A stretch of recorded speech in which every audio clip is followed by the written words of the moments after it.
Live.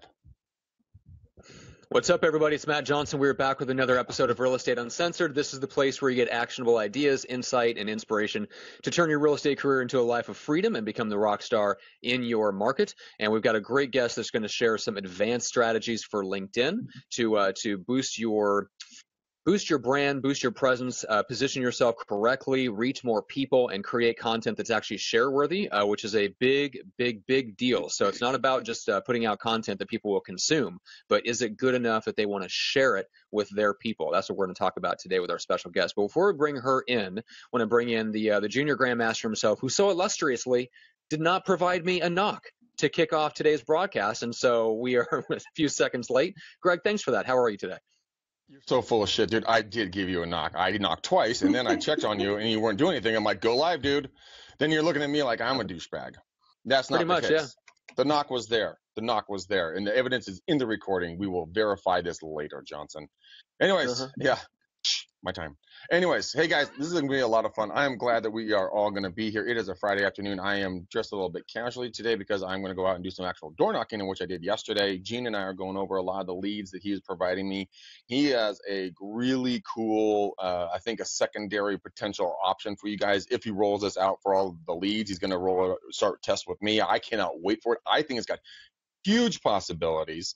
And then I just can't wait to hear from Tracy. Tracy was bludgeoned by my verbiage when she got onto the call because Gene and I were talking about another company. And I was like, F-bomb this, F-bomb that, blank, blank this, blank, blank that. And her eyes are like, what the heck did I do? Should I be hearing this? But she just giggled along with it and has been a phenomenal just team player. So I'm glad you guys are here. Tracy, welcome. Gene, welcome. Matt, back to you. Oh, thanks. All right. Well, let's bring in Tracy first because Tracy and I connected actually on LinkedIn. I think, Tracy, you reached out to me a while back, and I, in typical Matt fashion, either did not see it or ignored it and did not get back to it or something. And then you persisted and reached out to me again, which is what we talk about in Getting Out Business, which is the sponsor of the show. And so you reached out. We finally connected, had an amazing conversation. I checked out your background a little bit. You have a background in real estate. So I said, okay, well, this is perfect. You have some great things to share about LinkedIn, and you have a real estate background. But tell people a little bit more about that and give them a kind of a sense of where you've come from real quick. Well, you guys are going to laugh at this. I got my real estate background, which isn't really a real estate background, in timeshare in Branson, of all places, Branson, Missouri. And so I started out on the front lines like everybody else, taking in, the people that go and they go to the booths or they get a phone call that says they can get 3 days and 2 nights to do a 90-minute presentation. That's crap. Those 90 minutes turn into 3 hours. Of course. So, yeah. And then much like any of my scheduled conversations with Greg. And you still don't sell them. However, I got an opportunity about a year or so later. My husband at the time, he's now my ex-husband, his best friend's wife worked for one of the top teams in Joplin, Missouri, and one of the other teams in her office was needing a new assistant. And so they put me through real estate school, and I moved to Joplin and drove to Springfield, Missouri, which, if you guys don't know geography, it's about an hour away each way. So going to school all day and moving and unpacking boxes, and I have a baby. So I have a young one at the time too. And so I got my real estate license, my first try, and then off, to the races I went. They wanted somebody green so that they could mold me, and they did a good job. I'll give them that. They did a really great job. And this is all before the cool tools and online stuff that you guys have today. Yeah, no kidding, right? I keep on telling. I remind when my father got into business. Literally, the MLS was delivered in a cab in a 3-ring binder. That was the MLS, and everyone's like, "It's so hard to do real estate these days." I'm like, "Really? You got a smartphone." Do you want to know how we sales prospected? A notebook. We wrote down everybody and their information in a notebook, and we call all our buyers once a month. That's how far back that was. Let me introduce you to the Hobbit Pad collection. They are still alive and kicking next to me. Good. So I'm glad somebody still writes stuff down. Oh, yeah. You use the prehistoric writing utensils called a pen. It's great. It still works. Right. Awesome. So anyway, a couple years later, things weren't going so well with the team, and Wells Fargo approached me because we did a lot of work with Wells Fargo and with their home loans and stuff. And they approached me and asked me if I would like to be a loan officer. And I jumped on that chance, and we moved back down to Branson. And so that's how I started my career in the real estate career. So I did it actively for like 10 years. I still have my broker's license in the state of Missouri. I'm just not active right now. I keep it because I know it's only $99 and I have to do the 24-hour course and I'm active all over again. So there's going to be a reason I need it somewhere down the line. Yeah. So. All right. So what are you doing these days? Because you're very active in LinkedIn. Like you were telling, can I share what you announced to us before we went live as far as where you're speaking? Okay. Please. So one of my heroes and someone whose books I recommend incessantly, if you've listened to the show, is Dan Kennedy. So you're going to be a guest speaker at not just an average day of the Glazer Kennedy Insider Circle, but the bonus Advanced Strategies Day at one of their upcoming conferences, which is really, really awesome. We've got some great people, including Mike LaFido, that have been on the show before, a good friend of mine who has also spoken at GKIC Insider Circle. And those are phenomenal events. And it says a lot about you that you're invited to speak. So why did they invite you to speak? What's the position that you're in now? What are you going to share? Well, they invited me to speak for, I believe, a couple reasons. The first reason was my client of 2 years that I do all his LinkedIn marketing for him. He doesn't touch it. I do it all. He has spoken for him a couple times now. And this last spring at one of their events, he got to talking about the girl that does his LinkedIn. And Darcy Juarez, who is, she had come and gone, or she'd been there for a while. I can't remember. We had touched base before in the past, and I'd tried to get my foot in the door like 2 years ago with GKIC to no avail. They picked a couple of my competitors instead, which is totally fine. Timing couldn't even be more perfect right now.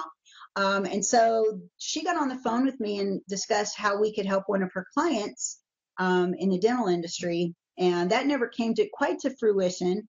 But because she had seen my continuous activity in LinkedIn, and so had some of her colleagues at GKIC, they reached out to me. And this is a funny story. I got a phone call from Darcy and says, give me a call back. I'm thinking she wants to discuss moving forward with her clients and doing some marketing for them using LinkedIn. And I couldn't get a hold of her, left a message. And then I got an email from Vito, who did leave the company and came back. And he goes, yes, we want to talk to you about something, that you might be interested in. And so I email him back, and I'm being totally the goofy girl that I am. I go, if it's about my GKIC membership, yes, I let it lapse because there's too much damn information and I can't consume it all. Okay. And if you want me to speak at your next event at Info Summit, I would be happy to. He sends an email back almost immediately and says, yes, we want you to speak. I went, he goes, do you want to do it? And I emailed back, duh.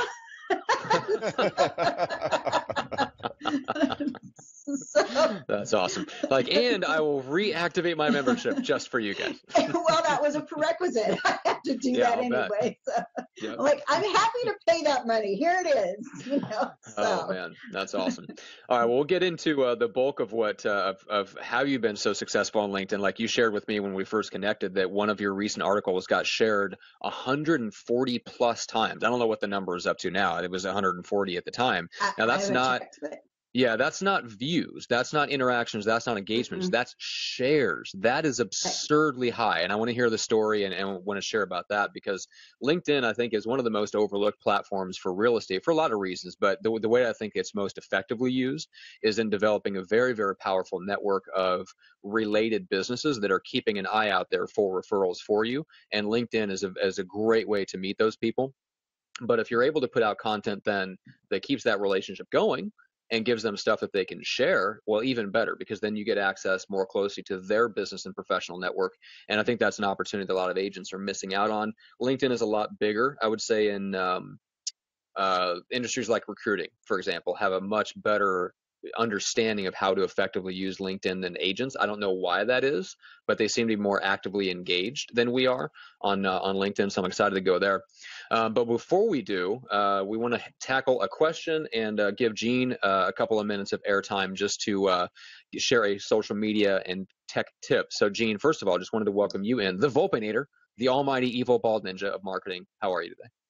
Mr. Matt, I'm doing well. Tracy, welcome. Greg, good to see you again. Things are good, man. Friday, it's beautiful. It's going to be October 1st over here, and it's like 697 degrees on the East Coast, so I can't complain. Yeah, I like it. Now, I've seen, nice.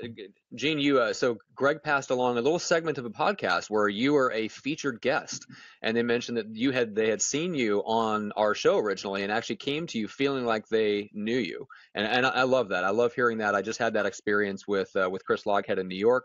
Somebody came up and basically said, hey, man, you don't know me, but we have a relationship. It's called, I sit down once a week for an hour and a half and I grab myself a scotch and I listen to your show, and you and I are buddies and you don't know it. And I know this sounds weird, but God, you and I are best friends.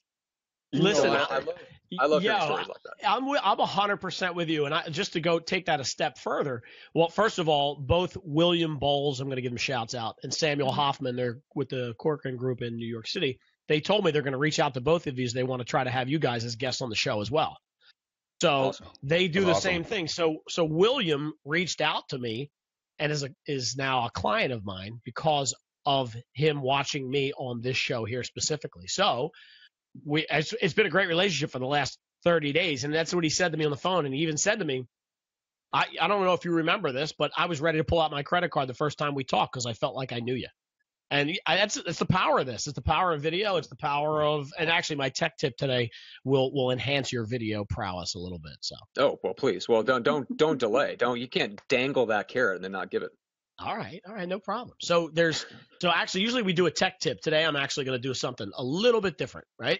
So you guys all know what this is, right? Mm-hmm. That's my Google Pixel. I've heard of it.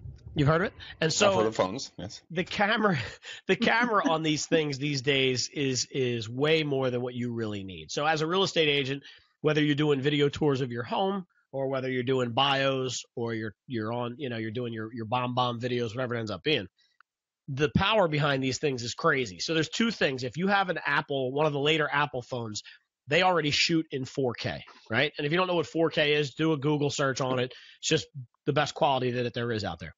This phone has the hardware capability of 4K, but not the software capability. So there's an application called Open Camera that's for the droids that will allow you to turn your phone, if it's capable from a hardware perspective, into a 4K phone.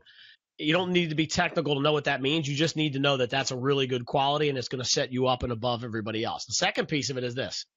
I don't know if you can see that. It's an attachment for the phone. It's a wide angle lens, right? And just to give you an idea what that looks like, I'm going to scare you, but look at my frame right now, right? See how I look? Mm-hmm. Well, that's what happens when I do this. Even with the fisheye, see how much more of the room you see? Mm-hmm. Yeah. I actually have one of those. Aren't they great? They're fun. It's super, like, if I want to really get close on something, I have one lens and I have the wide angle lens. I got tired of exactly. It's the macro. Yeah, dude, these things are amazing. I got tired. How I use these guys is I go into like a new home that I'm featuring, and you put the wide angle lens on that thing, and then you go and push it out everybody can see more of the house. So helpful, dude. I'm really glad you brought this today. And listen, so two things I want to add on that real quick. Number one is this thing. I Google search wide angle lens for my phone. This lens with the clip and the macro lens were $7.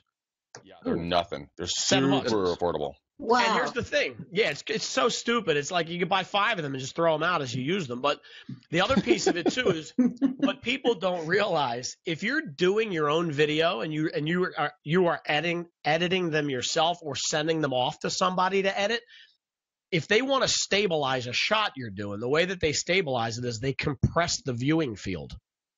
So if you're just using the regular camera, you see less of everything when they compress that to stabilize it. Does that make sense?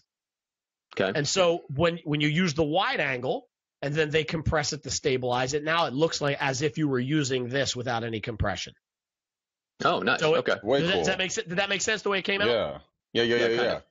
Basically, you're going to get to see a lot Even more without having to compress it and lose images. You're going to see Right. more of the picture without having to ruin the view. You got it. Yeah. Yep. That's awesome. Yep. Makes sense. Very cool. I like it. All right. Cool. Well, I've got a question to throw out to you guys real quick, and we'll start with Greg. So this is from the Lead Gen Scription Objections group. Let's see. Zach Graydon says, I have a listing appointment for a property that's $1.3 million. I have 3 days to prepare. Help. So Greg, let's start with you. So what are, let's say, just 2 to 3 high impact things that Zach can do in the next few days to prepare for what sounds for him like it's a luxury listing property. For you, it might be closer to average, but it sounds like for him, he's freaking out a little bit over the list price. Okay. A couple of things you would probably want to go do. You probably want to go take a look at an RPR report and see what the average prices are. You're going to want to go to Zillow, Trulia, Redfin, Realtor.com. Go to every single site you can. Mark down what every single site is saying the value is, because you know that homeowner, they're like inmates in a prison. All they have to do is figure out ways to, find their way out. So if you can come in armed with the knowledge of what the public is being told about the value of the home, that's going to be first and foremost. Second off, go on and see if you can get some history on the property. See if you can tell a backstory about it. If you can understand when it sold, if they refinanced, if they got in a second loan, if there's an interfamily transfer, kind of what is going on with this home. Next, I would go to Neighborhood Scout, and I would compile a working knowledge of what the area is like. So you can talk about what the market is doing. You can talk about what the ethnicity, ancestry. You can talk about, what the people look like, act like, what kind of jobs are in the area. Then once you get that information, you're going to go into Zillow. Not Zillow, excuse me. Bad, Greg. Never say Zillow.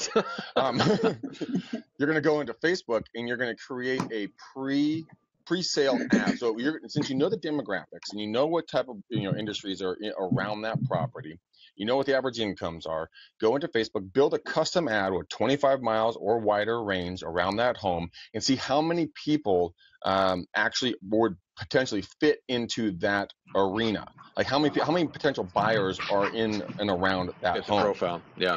And then you go to that person and you say, hey, Matt, thanks for letting me into your house today. Thanks for your time. You go through your listing presentation. By the way, I did some pre-work, and I found that there's 6,412 people that fit the demographics of the most likely buyers that fit this criteria.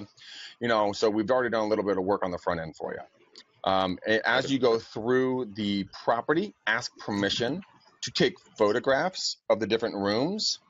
And then you can go to a couple of different apps, which I'm totally blanking on right now, where you can put these into a slideshow for free and then email it back out to him. Animoto? Animoto. Animoto. Okay. I think it's Animoto. Put it out, put it back to them. Go sit in the driveway or drive down the street a little bit. Build that profile really quickly. Then email it back to them. Say thanks. This is just a preview of what the potential type of marketing we're going to be doing to get your home sold. It's just the wow factor. Shock and awe. Yeah. That's what I like all that. Yeah, and I love the figuring out on Facebook how many people in that area fit the demographic. That will blow sellers away. Tracy, knowing what you know about LinkedIn, let's say you were going into a big meeting with a big seller, any big potential client. How would you leverage LinkedIn to kind of make yourself better armed bid pitch meeting? You cut out there for a second, so can you repeat that? Sorry. Yeah, how would you use LinkedIn to prepare for that kind of a big type of pitch or consultation? Well, LinkedIn has some new features, and I hope I'm answering this for you correctly. It has some new features now, depending on if you have a Mac or a PC. They're more favored towards PC. Obviously, Microsoft owns it, but that you can go in there now, like with my phone. You guys mentioned your phone. I'm a Droid user. I believe this is on Mac too, or iPhone. It doesn't matter. But if you go in there and if you're using like any of your calendar functions, LinkedIn will actually, and your app on your phone, LinkedIn will tell you, do you want to know more about your client or your prospect before you go into that meeting? And so this is really cool. This doesn't have anything to do with publishing, but it's a really cool feature. So if you go in and sync your contacts with your LinkedIn, this will also help you do the same as well. So there's other tools that we use outside of LinkedIn, to find out what their style is, the way that they talk, the way that they, and I think it escapes me for the moment, since you asked me on the fly what this is, what their style of how they like their emails written, if they're direct to the point, if they're more kind of conversational or anything like that. But LinkedIn is, a great tool to help you with your meetings prior to, so going deeper on that a little bit, I heard somebody else point out that looking at if there's someone that has recommended somebody else, like they've written recommendations for other people, go through and read those, because that will tell you what they admire about other people and the language that they use to describe it. Well, everybody likes a warm conversation. We don't like to walk into a meeting totally cold. So yes, should you do your due diligence? Absolutely. Go read their profile. Now, I will say this, most people's profiles suck. They do. And a lot of them don't have those recommendations, and they should. Yeah. But I mean, if they do have something or anything in there, you can find some sort of commonality with that person before you have a meeting, even if it's something that it could be the same college that you went to, or you went to a college to say, you went to USC and they went to UCLA. Well, they're both California colleges, so now we have something in common, or the industry that they're in, or whatever, a friendly rivalry or something, or a friendly, something fun into that fact, So that's how I treated my real estate business. Is I found a commonality with everybody. Look, I have parents that are a lot older. Like my parents just turned 85 and I'm in my 40s. So I could find a commonality between somebody who is the older generation to my generation and even younger, just because I also had nieces and nephews that I'm 11 years or more older than, so I could always find something. I'm like in the middle that I could have a conversation with them. It's that know, like, trust factor. And to be honest with you, that's what publishing does for you. It shows somebody, who you are first before they pick up that phone and talk to you or send you an email or an inbox message. It's that touch, that first touch about who you are. Yeah, exactly. It's really trying. It's intentionally going out and putting out content that creates the effect that Gene experienced firsthand, where somebody, on their first meeting with you, they're ready to sign the paperwork or whip out the credit card or whatever the case is, because they've already built up that level of trust by the content that you've put out. Right. It's like they feel like they know you. So I will say this with publishing, though, don't just go out there and write any article. You've got to lay the foundation first. And that comes with your profile. Did I just say most people's profiles suck? They really do. And I have not looked at yours, Matt, so I did not look at it before. Somebody else told me it sucks too, so I'm sure I'm not a paragon of LinkedIn perfection. That would be me, Matt. I told you that. Oh, thanks, Greg. I appreciate that. I'm sure likewise is true too. Self-proclaimed real estate pimp. Right. Yes. Exactly. I really kind of want. What does PIMP stand for in this situation? I know. Absolutely no idea. PIMP. Exactly what you think it does. Okay. Instead of pimping hoes, I'm pimping houses. I was just say, where's your purple suit? my zoot suit? Oh, it's at the dry cleaners, along with my cane. That's right. No, but anyway, I'm going to tell you what. 99% of all your activities in LinkedIn is going to start with your profile, your personal profile. Company pages are limited to what they can do. So your profile is that first touch. Anything, whether you're publishing an article, you're liking somebody else's content, you're commenting on somebody else's content, you're sharing content, your name, your photo, and your headline is what shows up first. That it sparks just enough curiosity to get people over to your profile and check to see what else you're all about, and that's where it starts. You shouldn't publish because we're talking about publishing. It starts with foundation first. You really need to know who is your prospect. Who are you talking to? Are you a buyer's agent? Are you a seller's agent? Do you work primarily with commercial clients? So you need to identify, and it goes even farther or even deeper than that. I mean, we got to know, what are their pain points? What keeps them up at night? What services or who have they tried to use before with success and without success? You got to know your competitors as well, right? So you need to do a deep dive and create kind of like a client avatar because what you do goes far beyond that profile when it comes to marketing in LinkedIn, marketing anywhere, you know. But LinkedIn is a place for you to tell a story. It's a client centric. It's not just about me. It's not about you and your resume. It's not about how awesome you are. And you may be awesome, and that's fine, but they don't care. We just talked about this before we got online, or did we talk about when we were online? You know, it was before we got online here. The customer doesn't care until that they know that you care about them. Yeah. Yeah. 100%. And that's where it comes first. You know, so publishing is a place to tell a story, to identify a pain point and then a solution. So it's entertaining at the same time that it's also, you know, it's teachable content, and it fortifies you as the expert, you know, authority in your industry. And what, you know, it's going to separate you from your competition. Most people do this wrong. I mean, I think the statistic is about 1 million people are publishing every week, but most of that content is crap. It's just crap. And believe me, I hate writing. I hate it.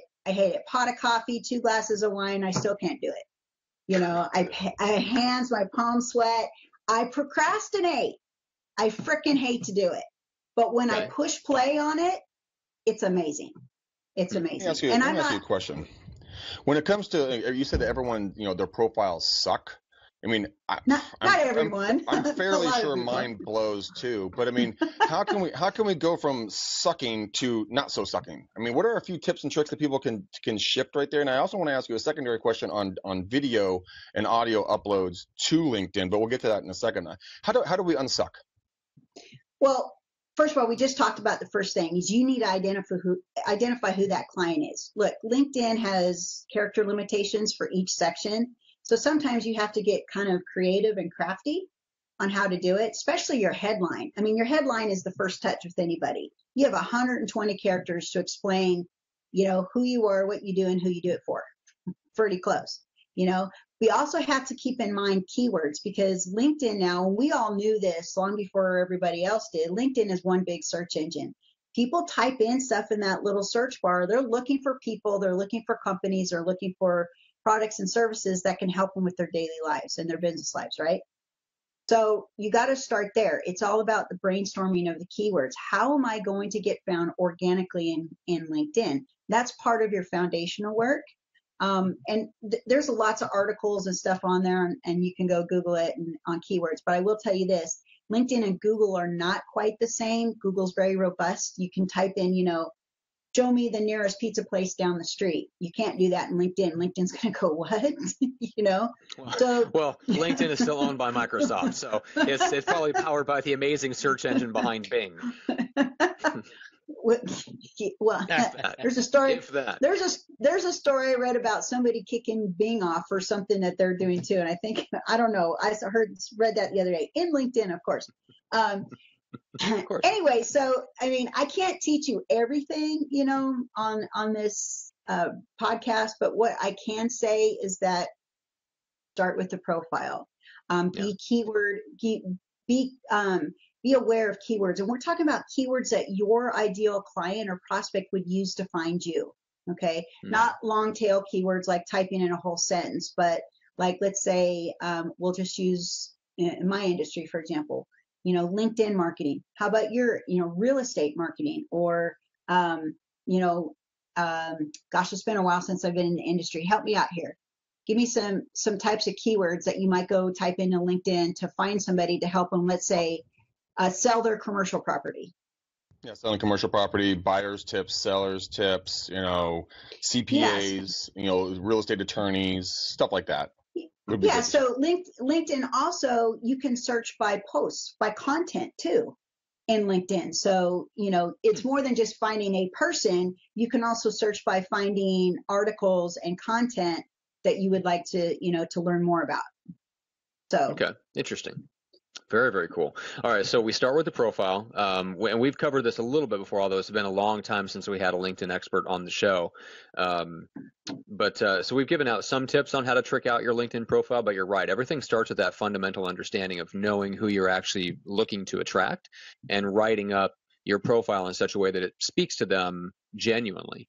right? And then keeping an eye on what they might be searching for. The thing about LinkedIn, I don't feel like people are necessarily searching for realtors on LinkedIn, although they will search for, if they come across you outside of that, they are going to search online, and they are going to want to know what your digital footprint is like. Gene, you've talked about this before, just understanding and looking at, like, hey, when somebody comes across you through referral or word of mouth or whatever, what are they going to find when they go out into the online world? Yeah. They're going to Google you. And if you do a good enough job, guess what's going to come up before anything else? Your LinkedIn profile is going to come up. Mm-hmm. Yeah. Just as long as, I mean, so we all Google everything. I do my due diligence before I work with somebody. I want to go check them out. I want to make sure that they're the real deal, right? So your LinkedIn profile, Google and LinkedIn really like each other, especially also when it comes to articles. If you've done your keyword research correctly and you've used them systematically and strategically, those articles will actually show up on page 1 of Google over anybody's website.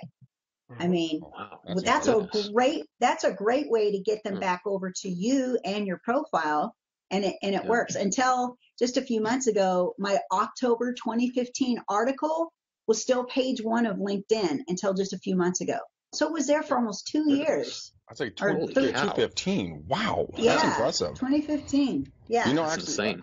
What I'm using LinkedIn for a lot of the time is the fact that I go on and I have people give me testimonials, and then people go on and they do give me thumbs up on multiple different, aspects of being in real estate.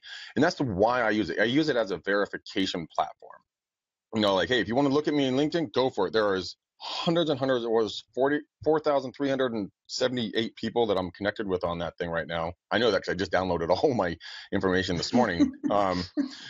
But I did that, and I asked people to go on there and not subscribe, but to give me a recommendation or to like me on something for business. And I make a point to go on to LinkedIn on not quite daily, but at least once a week, go in and give people congratulations on new jobs, or give them, hey, you're great with buyers or great with sellers or something along those lines, so that they will reciprocate and come back and give me more, which is very, very helpful. I found. It does work. And for most people, you don't realize is that your engagement is important to other people just as much as you want the engagement. So do they. So it's important to go in there and, reciprocate. And it's as easy as is called your phone while I'm sitting at the doctor's office or standing in line at the grocery store. Go and start liking some stuff and spend 10 minutes a day. Or if you happen to be on the phone with Greg, just put the phone on speakerphone and just start. Christ. I am going to tell you, I am going to share a little tip with you guys. You mentioned recommendations, and what a lot of people don't know, this is kind of an advanced tip. Okay. So don't tell anybody I'm telling you this, because I only tell my clients this. Greg, if you could please step off the podcast, that'd be good. I will, Matt, I will vanish. See, I am gone now. You can, I will not tell anybody. No. All right. That's okay. So LinkedIn's algorithm sometimes is a little hard to crack, especially when it comes to the news feed, However, in your profile, what LinkedIn does not share with you, and they're not good at sharing anything new, it's us that are in the trenches every day that find this out. You need at least 10 recommendations to get some more profile visibility, like favorable in the profile search, okay? Secondly, make sure that the people that are recommending you are using your keywords for the service that you provided, because that's going to help you as well. So what I forgot to mention here a few minutes ago is when you log into your LinkedIn and you go view your profile, LinkedIn now shares with you how you're getting found in search. And if they haven't already, my profile doesn't have it, but they're going to share with you for what keywords you came up for. So the more that you can do your brainstorming ahead of time, you want to still get found for those keywords, buyer's agent, seller's agent, commercial lending, anything of that mortgage real estate. You want to make sure, because that is going to help you. Now, should you just go and do that and sit there and expect people to come to you? No. That's just one strategy. You really need to get out there, get active, get engaged, write articles, share articles. It's really hard for service professionals such as agents to, Facebook is where a lot of their customers are at. But if you also don't realize if this is more of a B2B space than it is a B2C space. However, especially if you're on the commercial side, commercial is great. I mean, when you like going after companies that are like developers, and investors and people of that sort, right? Especially if you're also in commercial lending.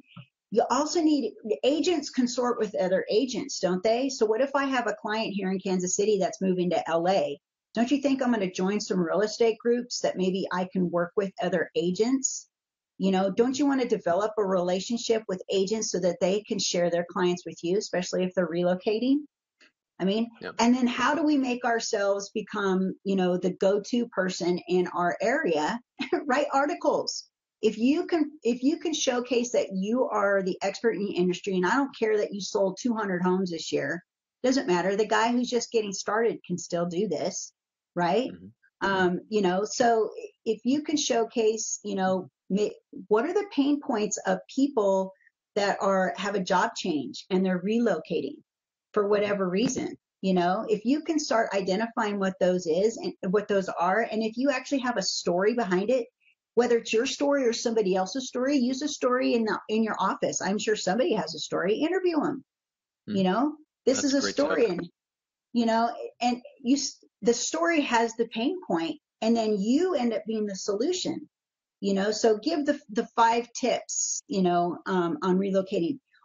I can't remember how many times we had transactions that we're like the last one down the road. So if transaction number 1 failed or transaction number 2 failed, transaction number 3 didn't close because of, and I don't mean in the same town. I mean, when somebody else, they had to sell a house in California, in order to buy a house in Kansas City, and you've got stuff going on in between, right. Or their company decides that they're not going to pay for the move. I mean, all sorts of stuff can happen. We all know how many hiccups can happen in any transaction. Greg, that was one of your, when we first started working together, way before the podcast started, Greg, that was one of your kind of ideas was, it ended up being kind of a series called, You're Wrong About Real Estate. Yes, that was, and that was a very good one. Yeah, that was a lot of fun. And you would tell some of those stories. Yeah, what you're referring to is the daisy chain, and if you get more than 2, or if you mean 2, like your deal and another deal is dangerous enough, you get a third deal in there, whew, baby cakes. That is a clusterfuck waiting to happen, because just one just thing to get thrown in there, and that the whole thing gets done. You now have 6 families pissed. And 3 deals lost. And it's so easy to do because egos get involved from the agents, the home buyers and sellers get entitled. They start bitching back and forth. It's just a huge clusterfuck. And I do not recommend it. Here's another tip for you. For those who work with like divorce attorneys or estate attorneys, start writing articles about your, the tips. These guys will hire you to be their go-to real estate person for their clients. That's a great idea. I tried to go talk to divorce attorneys. They really didn't like me. I walked in the office like, I'm a real estate agent. They're like, shit. But I mean, that's a great idea. Hit them up on LinkedIn with tips and tricks. That's great. I call this a soft approach. So start joining those groups where those attorneys are, the same groups that they're joining. Okay. And sometimes you'll get in and sometimes you won't. But that's okay. And then start, getting active with them, just like was it Gene? Just interacting, commenting, just kind of dip your toe in the water. You don't have to don't post immediately. Hey, I'm your local go-to real estate agent that everybody loves. Work with me. You don't want to start bringing value, interacting, give people engagement first. Yeah. And connect with these folks. Connect with them and then send them a thank you message for connecting. And then when you write an article, I think, Matt, this is how you and I got connected, is I sent out a connection request and you accepted. I wrote a thank you. And then not too long after that, I had an article and I said, hey, and I kind of have a templated kind of deal there. Hey, I would like it if you go check this out. This might be beneficial to you. If it is, great. Like, comment, share, and give me some criticism. Even if it's bad, and share this article with somebody, that you feel it would be beneficial for.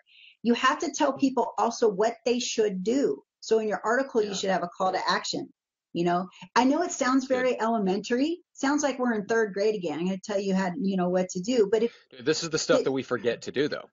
Yeah, right? It is. Because we'll put out. We were talking about this in Getting Out Business the other day, just like following up on your live broadcast, right? It's something that we especially when you're busy, we have a tendency to do this. We'll put content out there, and then just once it's out of sight, out of mind, and we don't follow up on it. One of the things that there's a couple of guys in the business that I admire, because when they do a Facebook Live, they go back, and I see them, like I'll host something with them, or I'll do something with them, or they'll be on my show or whatever. They'll go back, and they'll still be going back 2, 3, 4 days later, interacting, commenting with people, thanking them for watching, thanking them for commenting, answering their questions, connecting with them. They'll go a step further, and if there's someone that's not already connected with them on whatever, Facebook, LinkedIn, whatever, they'll send a connection request, especially to the people that comment and interact and engage with the live video. And I love that, and it really drove the point home of like, hey, don't just put content out there, but follow up. And you did a great job of that, like with me, of saying like, hey, like here's something I think you can use. Here's some content, but here's where to do with it, and then you follow it up. And I think there's, we get so wrapped up in like producing the next piece of content, getting just stuff out there, that we really forget to like use it as a reason and a way to start real conversations with people. I call that hope marketing. We throw it out there and hope that it sticks. We hope that somebody likes it. We hope that somebody engages it. We hope it sticks, and we hope that that people just pick up the phone and call us. Yeah. Right? So that's really hope. The next step after that, and you're correct in saying this, is don't just create the content. You have to promote the content. Yeah. And I promote my content to my LinkedIn connections that I feel it would be beneficial for. Yeah, that's really good. What's the average numbers on that? Do you pick out 5 people, 10 people when you come out with an article? Do you have a goal for how many people that you specifically send it directly to? I do a lot of testing with my own stuff, just so that when I have clients, we kind of figure out what works and what doesn't. So I use my own profile as the guinea pig, I guess you could say. So except I do a lot of guinea pig stuff with Ed, and he knows it. He's okay with it too. Haven't gotten his profile suspended yet. Good. So anyway, yeah, knock on wood, right? Knock. No, we'll go out there and we'll use some automation tools. Really? And we'll go out there and we will pick out our first connections, and I'll send anywhere. I'll do it like in a 5-day span. And I'll send out anywhere to 200 to 250 messages a day, and it's customized. So what you thought I was sending you a personal message, it was automation that did it. Yeah, I don't know that I thought it was a personal message. I mean, anything that has like a template to it, like I know what's up. I didn't know if you like copy pasted and then made a few adjustments. I don't care which it is. But you can copy. But that's the thing, is it didn't matter, right? Because we were in the same world. We had some mutual connections. Like I didn't care. Now, other people, maybe if they don't know it's automation, then they find out later. But every once in a while, I'll get that. But you know what? Here's a funny thing. Anytime somebody replies to me, I manually reply back. Right. So that's the key. I always do that. I don't care if it's good or bad. I mean, there was an attorney in Los Angeles that was so pissed off. I mean, he wrote me the nastiest message ever.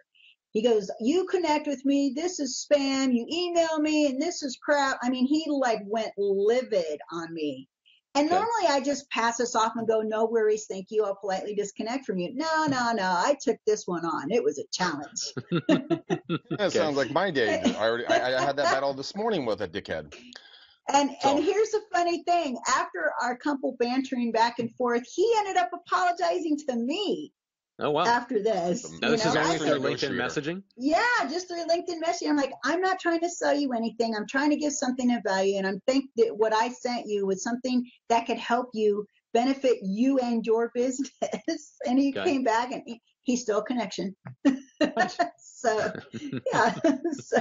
Well, my brother's an attorney, so sometimes it's hard to, he's a prosecuting attorney, so he's very good at what he does, and so I that's why I had to have the challenge.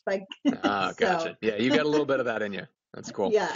So I just have to say, Greg, so Gene needs to stop yelling at you this morning. I don't know what got into Gene's panties this morning, but stop yelling at Greg. Yeah, I was gonna say I'm offended by what you just called me on live Facebook. Exactly. Yeah. That's funny. So yeah, can I please ask Tracy a question? Please. Sure. So I do a lot of speaking to agents too, and one of the social avenues that I think I shouldn't say I think, I know, gets pushed to the side a lot is LinkedIn.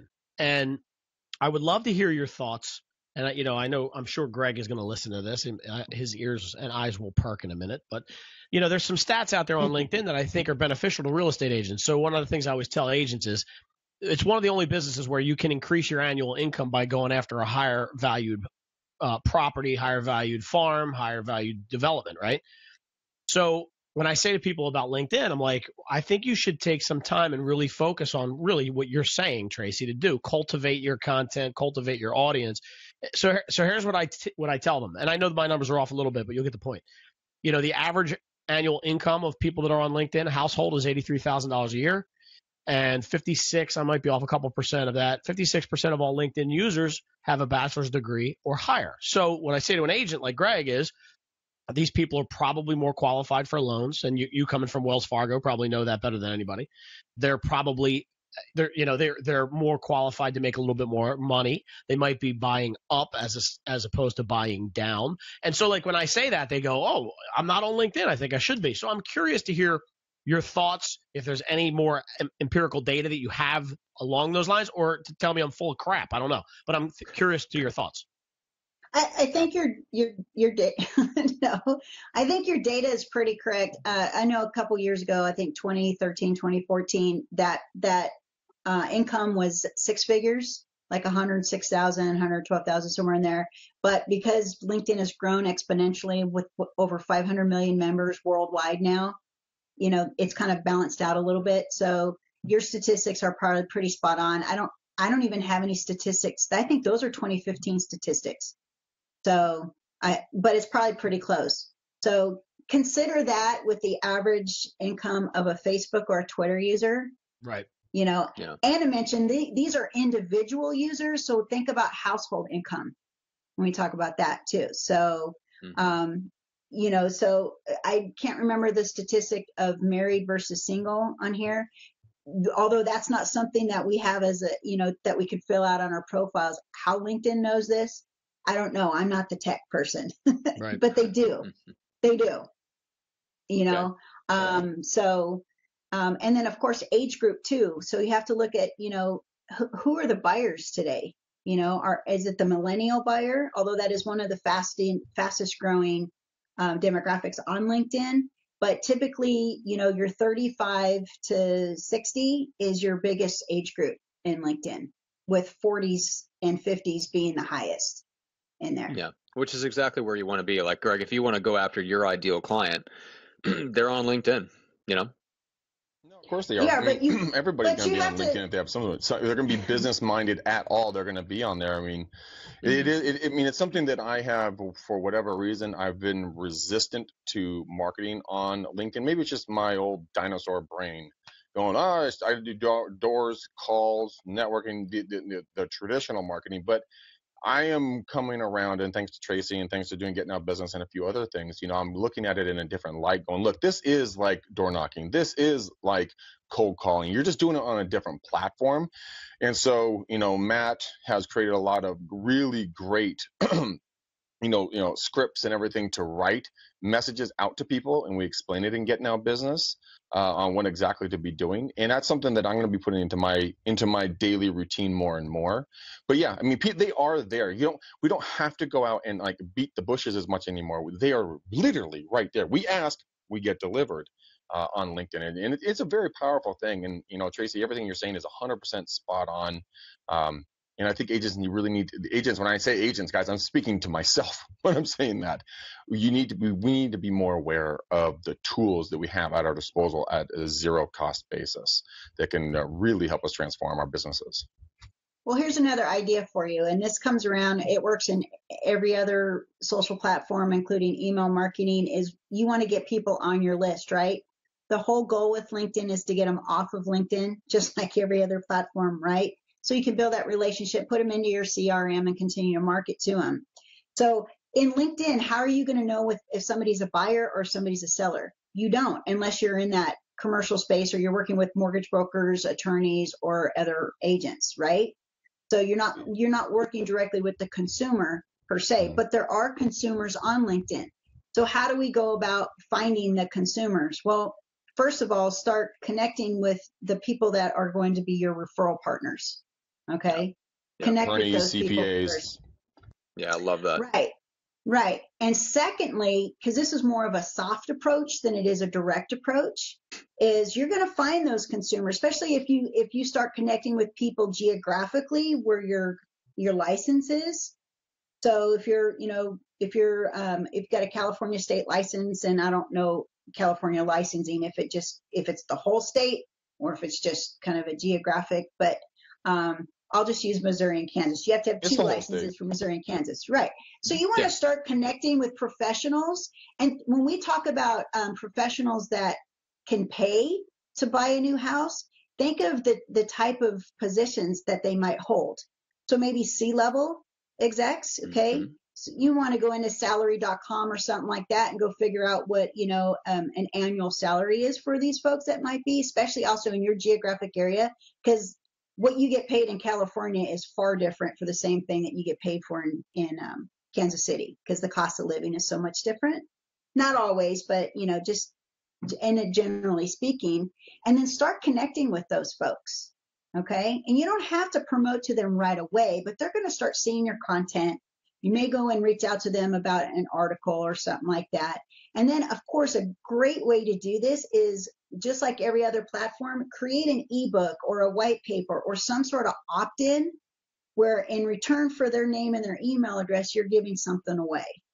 Now you're getting them off. You're getting them off of LinkedIn.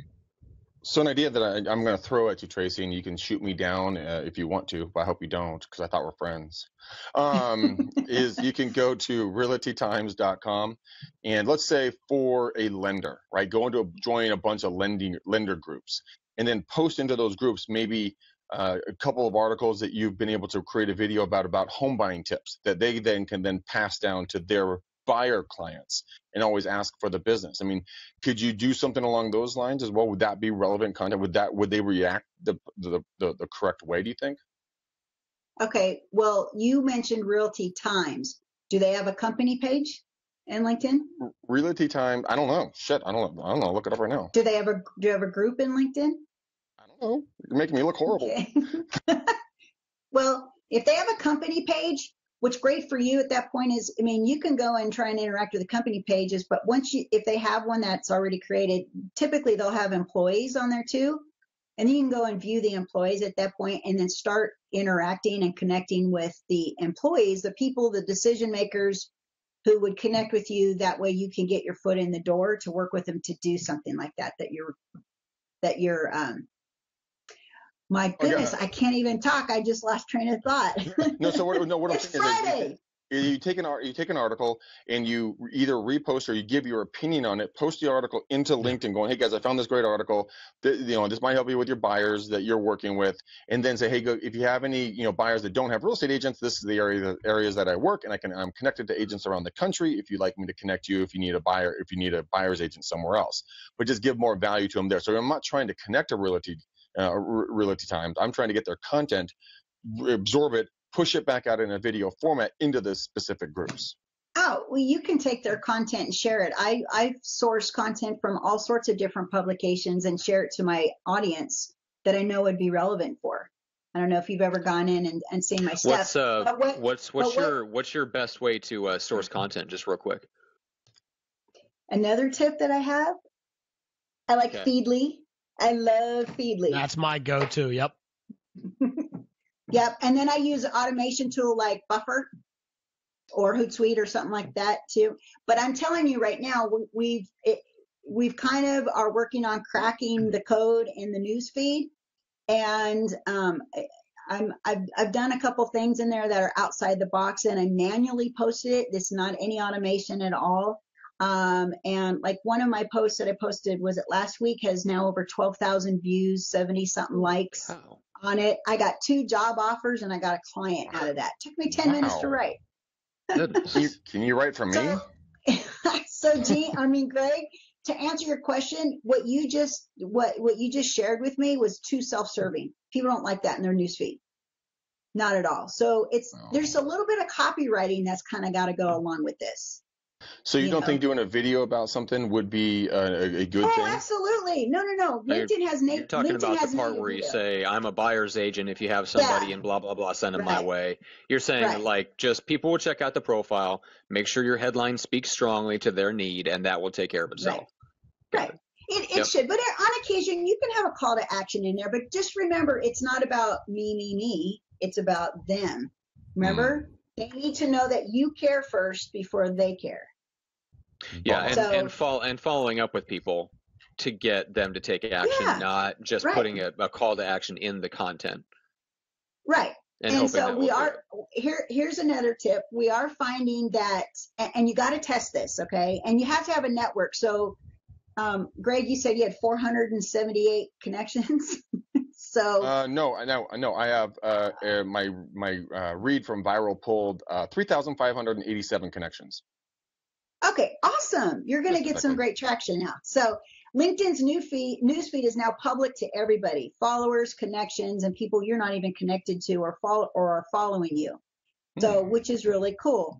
So, you want engagement in there, because anytime somebody likes or comments on it, their network is getting notified. So this one post that I did, most of the network that actually saw this and were engaging with it was my second degree network. They weren't even connected to me. Now it started with my connections, but that's how it grew.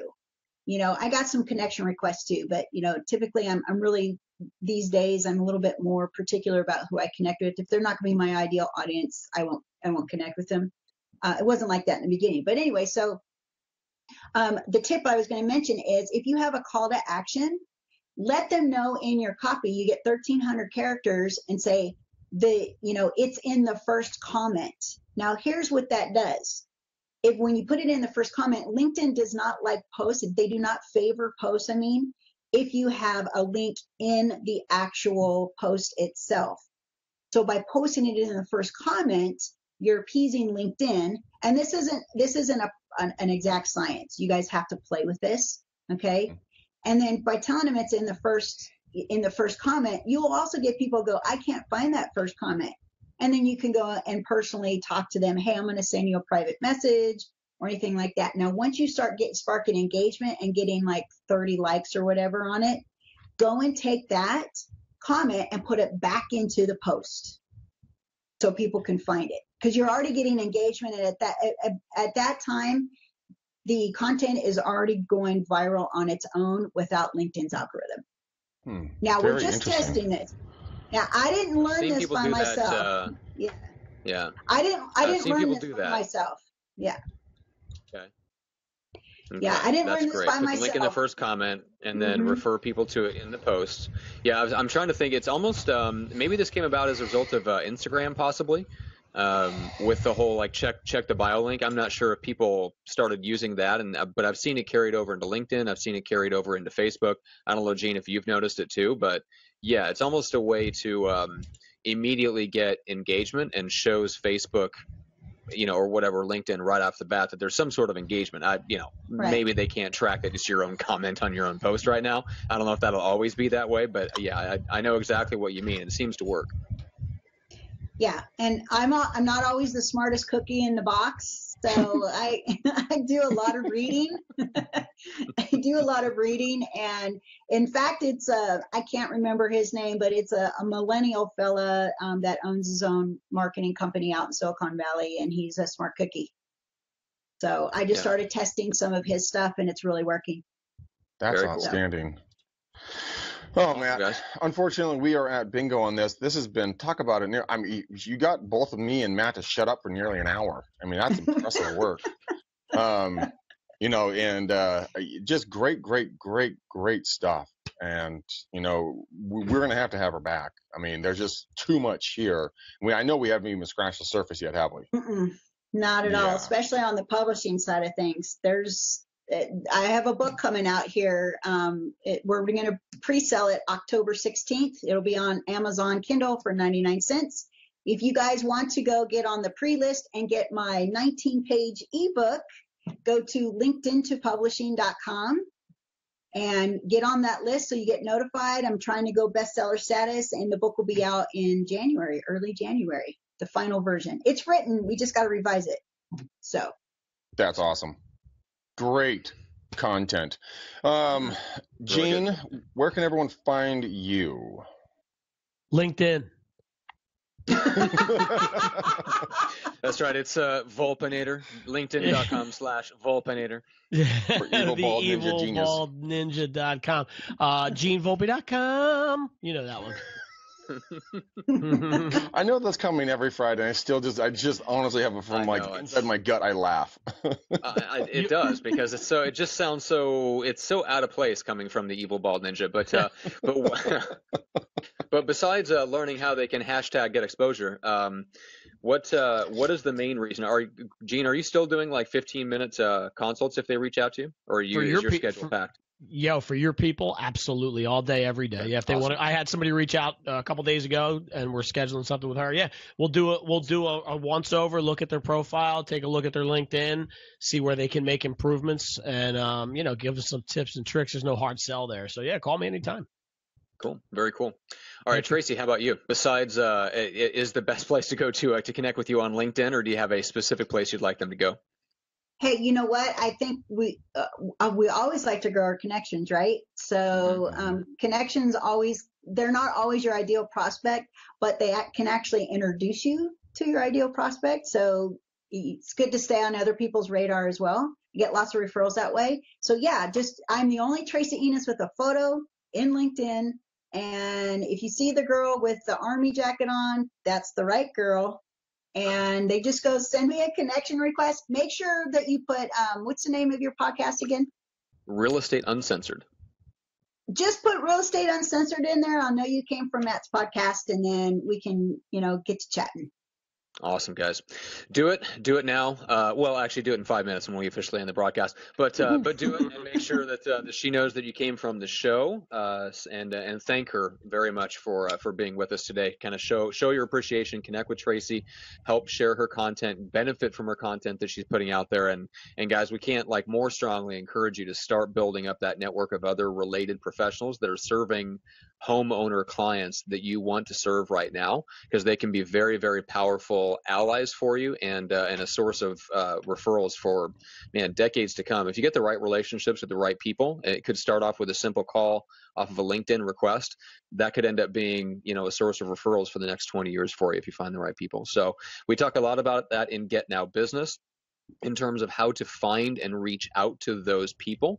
Once you've laid the foundation with a great profile and the content like Tracy talks about, if you can find the exact people that you want to target, we'll show you how to reach out to them. I've got message scripts, outreach scripts for you, ways to find their email, so you can go from LinkedIn to reaching out to them by email, which has been extremely effective for me, both in finding guests for the show and building my network and all that good stuff. So that's just in the 4th session of Get Now Business that we talk about that. The first 3 sessions we talk about very simple marketing plan that you can execute to find the people that have a connection and a need for what you do, so that you can work with people as soon as possible, put commissions in your pocket in 90 days or less. So go to getnowbusiness.com. The next class is on Tuesday, guys. Tuesday. This is the last time that we will be doing this class live.